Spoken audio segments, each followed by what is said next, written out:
Assalamu alaikum dear students. In this video, I'll be covering two major topics, the tampering of IMEI and the interception of videos, calls. अब इसमें जो section 18 है वो explain करता है IMEI tampering को और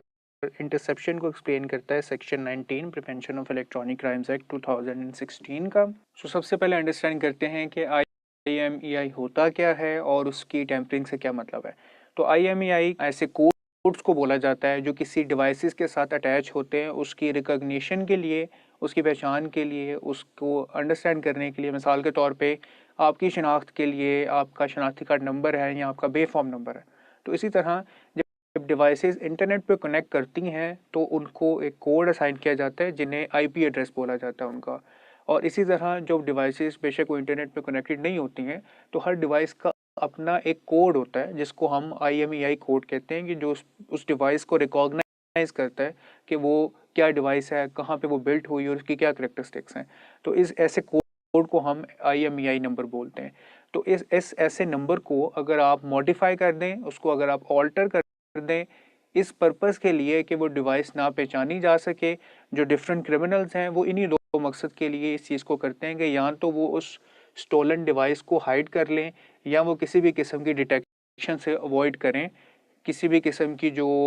पुलिस की तरफ से इन्वेस्टिगेशन के दौरान उस डिवाइस को डिटेक्ट करने की कोशिश है उससे वो बचना चाहें, तो वो उन डिवाइसेस के जो एड्रेसेस हैं या उन डिवाइसेस की जो डिटेक्शन के लिए जो भी कोड्स इस्तेमाल होते हैं वो उन तमाम कोड्स को ही चेंज कर देना चाहते हैं ताकि वो डिवाइसेस डिटेक्ट ही ना हो सकें और फिर उनको वो रीसेल भी उस चीज़ के लिए कर देते हैं। ऐसी डिवाइसेस को जो इलीगल पर्पसेस के लिए इस्तेमाल हुई हों उनको बिल्कुल रीफर्बिश कर देना, न्यू एक कंडीशन के अंदर उनको लेकर आना ताकि वो सेल कर दी जा सकें। तो इस चीज़ को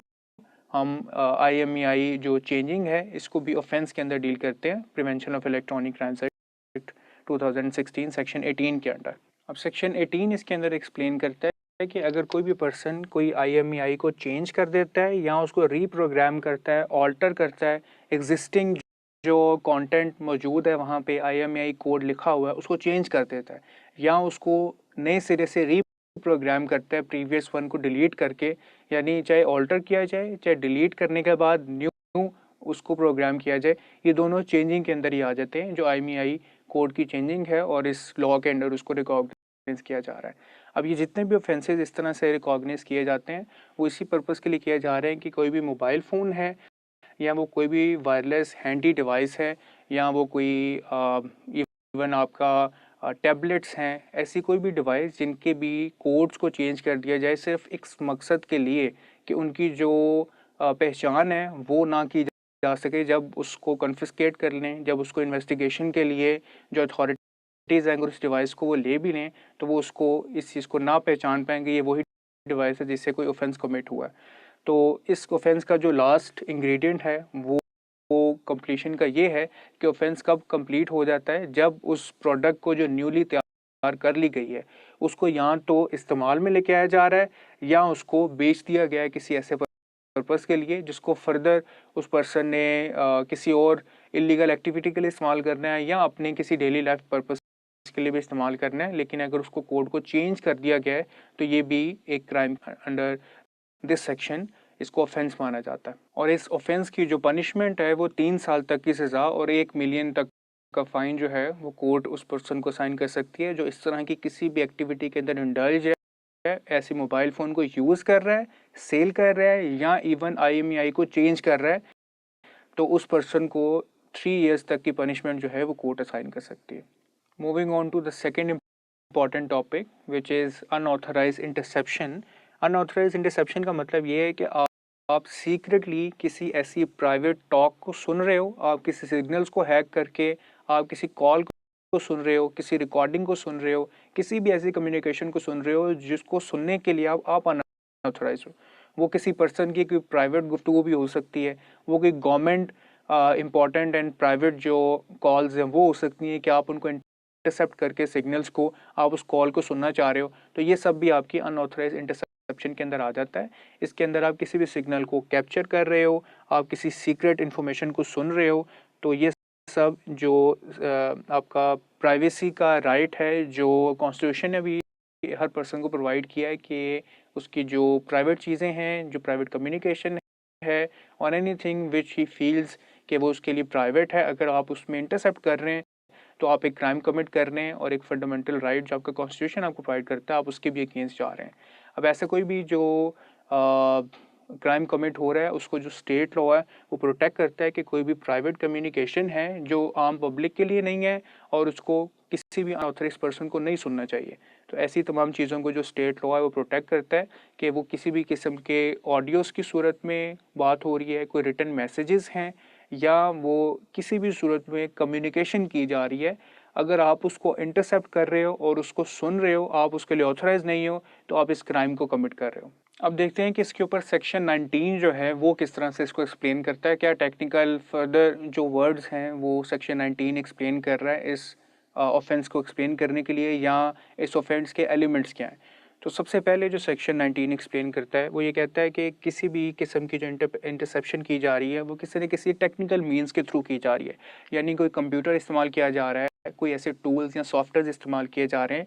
या कोई ऐसे स्पेशल डिज़ाइन प्रोग्राम्स हैं जो इस्तेमाल किए गए हैं उस टॉक को सुनने के लिए। तो फर्स्ट एलिमेंट ये है कि कोई भी ऐसा टेक्निकल जो सेटअप है उसको यूज़ किया गया इंटरसेप्शन के लिए। उसके बाद जिस इंफॉर्मेशन को आप सुनना चाह रहे हो वो प्राइवेट है। मिसाल के तौर पे ऐसा नहीं है कि आप ऐसे सेटअप को लगा रहे हो जिससे आप कोई रेडियो सिग्नल कैप्चर करके कोई रेडियो इन्फॉर्मेशन सुन रहे हो, तो वो एक पब्लिक ऑडियो होता है जिसको लोग सुनते हैं सिग्नल्स के थ्रू, और वो प्रोग्राम्स को सुनते हैं, टॉक्स को सुनते हैं। तो ऐसी कोई भी चीज़ जो पब्लिक है उसको इंटरसेप्ट करना जो है वो इस सेक्शन को कवर नहीं करता है। यानी कि ऐसी कम्युनिकेशन जो प्राइवेट है, इस चीज़ का होना, इस चीज़ को प्रूफ करना कोर्ट में ज़रूरी है कि वो जो इन्फॉर्मेशन है वो प्राइवेट है और उसको लॉ ने प्रोटेक्ट किया है कि उसको कोई और पर्सन नहीं सुन सकता है। ये इसका एक सेकंड एलिमेंट है। इसके बाद कि जी आप जो है वो ऑथराइज पर्सन नहीं थे उस इन्फॉर्मेशन को सुनने के लिए, और आपकी जो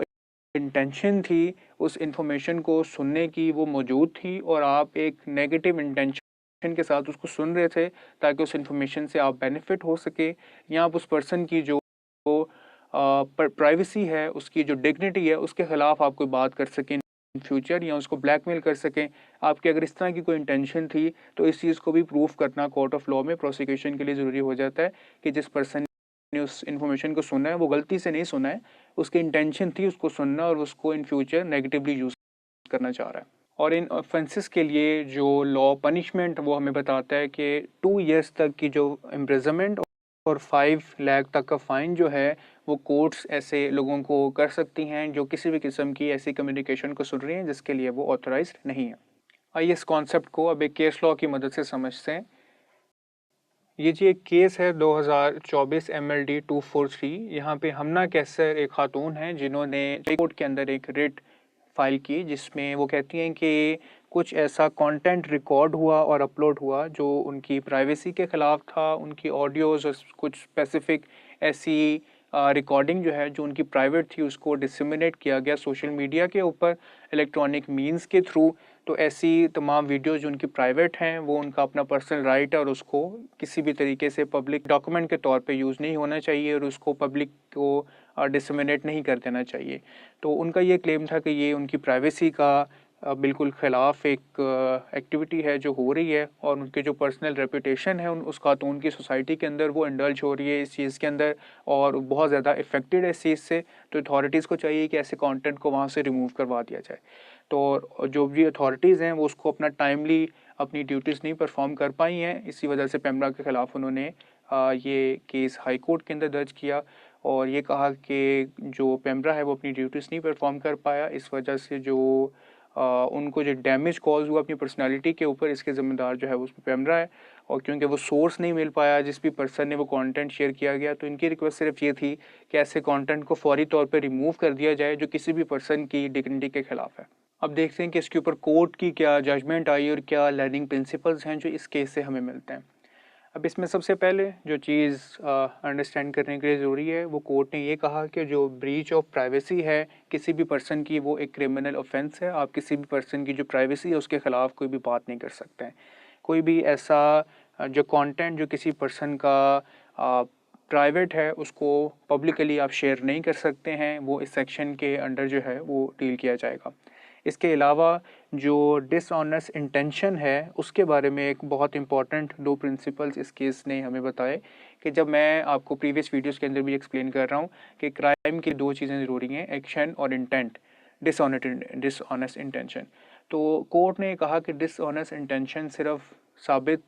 इस तरह से प्रोसिक्यूशन को ही करना ज़रूरी नहीं है। कुछ ऐसे सर्कमस्टांसेस हैं जिसमें जो डिसऑनेस्ट इंटेंशन है वो ऑटोमेटिकली प्रूफ हो जाती है, जिसमें सबसे पहले वो कहते हैं कि सोर्स इज़ अननोन, यानी ऐसा कंटेंट जो अपलोड किया गया है उसकी हमें सोर्स ही नहीं पता कि वो कहाँ से आ रहा है। तो ये जानबूझ के जो उस सोर्स को हाइड किया जा रहा है, तो इसमें उस पर्सन की डिसऑनेस्ट इंटेंशन को प्रूफ करने की ज़रूरत नहीं है। ये ऑब्वियस है कि किसी पर्सन ने कोई ऐसा कंटेंट अपलोड किया है जो नेगेटिव इंटेंशन के साथ अपलोड किया है ताकि उसको कोई ट्रैक ना कर सके, इस वजह से उसकी जो सोर्स है लोग उसको चेक नहीं कर पा रहे। जो सेकंड चीज़ इसके अंदर एक्सेप्शन दी है कि नो लॉफुल पर्पस, यानी कि कोई ऐसा क्राइम जो कमिट किया जा रहा है तो ऑब्वियसली वो एक क्राइम है, वो ऑफेंस है, एक ऐसी एक्टिविटी है जो नेगेटिव है, तो वो किसी भी लॉफुल और लीगल पर्पस के लिए इस्तेमाल नहीं की जा रही है। तो इस वजह से उसके अंदर जो डिसऑनेस्ट इंटेंशन है वो ऑटोमेटिकली आपकी इस पॉइंट के ऊपर प्रूफ हो जाती है। और लास्टली जो एक मेजर प्रिंसिपल कोर्ट ने बहुत क्लैरिफाई किया वो ये है कि हम किसी केस में अगर कोई विक्टिम है तो उसको विक्टिम ही कंसिडर करेंगे, उसको एक्यूज्ड कंसिडर नहीं करेंगे। मिसाल के तौर पे कि ये नहीं माना जाएगा कि किसी पर्सन ने जानबूझ के अपना ही कंटेंट जो है वो इंटरनेट के ऊपर शेयर किया होगा और आप उसको विक्टिम की कैटेगरी से निकाल के एक्यूज बना लें कि इस पर्सन ने ही इस कंटेंट को डिसमिनेट किया। तो ये प्रिज्यूम बिल्कुल भी नहीं किया जाएगा। किसी पर्सन के खिलाफ कोई कंटेंट अपलोडेड है तो ये ऑब्वियस है कि वो किसी और अननोन पर्सन ने अपलोड किया है और इन अथॉरिटीज़ की जिम्मेदारी है, पेमरा एंड अदर्स की, कि वो उस कंटेंट को रिमूव करें एज सुन एज पॉसिबल। तो ये कोर्ट ने एक स्ट्रिक्ट रिस्पॉन्सिबिलिटी जो है वो पेमरा को असाइन की यहाँ पे, और ये कहा कि इस तरह के जो एक्शंस हैं वो अगर परफॉर्म नहीं करती है ये अथॉरिटीज़ तो उनके खिलाफ जो रिक्वायर्ड डिसिप्लिनरी एक्शंस हैं वो लिए जाएंगे। और इस तरह के कोई भी क्राइम्स पाकिस्तान के अंदर कमिट होते हैं तो इस तरह के तमाम क्राइम्स को फ़ौरन से फाइलें जो है वो रिमूव कर दिया जाएगा। और अगर ऐसे कोई भी कंटेंट जो पाकिस्तान से बाहर भी अपलोडेड हो गए हैं तो उन कंटेंट्स को भी फ़ौरन जो अथॉरिटीज़ हैं वो रिमूव करें यहाँ पे। इस तरह की जो एक साउंड जजमेंट है वो कोर्ट्स ने अनाउंस की, और जो किसी भी पर्सन की पर्सनल कंटेंट है उसके ख़िलाफ़ जो इदारे हैं गवर्नमेंट के उनको भी इस चीज़ के हवाले से ज़िम्मेदार ठहराया कि किस तरीके से उनकी भी कंट्रीब्यूटरी जिम्मेदारी है इस चीज़ के अंदर कि वो आपके राइट्स को प्रोटेक्ट करें। इस वीडियो में आपने एक बहुत ही इंपॉर्टेंट टॉपिक को समझा। फर्दर जो क्राइम्स है उनको नेक्स्ट वीडियोस के अंदर डिस्कस करेंगे। Thank you.